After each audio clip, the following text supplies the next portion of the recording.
పూరి జగన్నాథుడి రత్న భాండాగారంలోని రహస్య గది తలుపు తెరిచారు. ఉదయం 9:51 నుంచి మధ్యాహ్నం 12:15 వరకు శుభముహూర్తంగా నిర్ణయించారు ఆలయ కమిటీ సభ్యులు. దీంతో దేశమంతా ఇప్పుడు రహస్య గది సంపదపై ఆసక్తిగా ఎదురుచూస్తోంది. రహస్య గదిని తెరిచి అందులోని సంపదను మరో తాత్కాలిక స్ట్రాంగ్ రూమ్ లో భద్రపరుస్తామన్నారు ఆలయ కమిటీ సభ్యులు. ఆ తర్వాత భాండాగారాన్ని పురావస్తు శాఖకు మరమ్మతుల కోసం అప్పగిస్తామన్నారు. పనులు పూర్తయ్యాక మళ్లీ రహస్య గదికి తెచ్చి ఆభరణాల లెక్కింపు చేపడతామన్నారు. రహస్య గది తెరుస్తున్న కారణంగా శ్రీక్షేత్రంలోకి భక్తుల ప్రవేశాన్ని నిలిపివేస్తున్నట్లు ప్రకటించారు.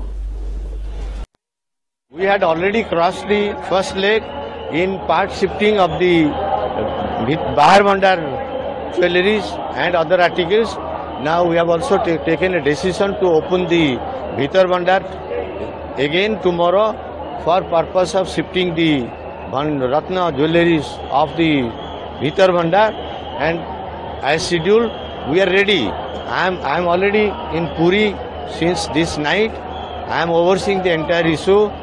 Mr. Padi also, the chief administrator, he is also there. He is also overseeing. We pray all Jagannath Premi all over the world to pray for us tomorrow, to pray for us to succeed in the second leg of the attempt.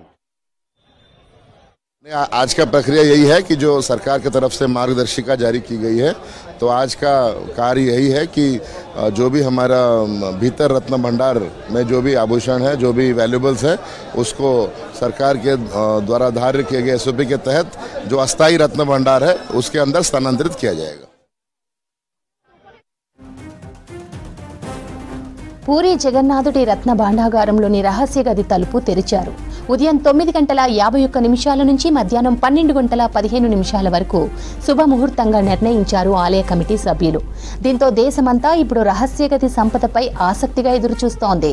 రహస్య గదిని తెరిచి అందులోని సంపదను మరో తాత్కాలిక strong room లో భద్రపరుస్తామన్నారు ఆలయ committee సభ్యులు.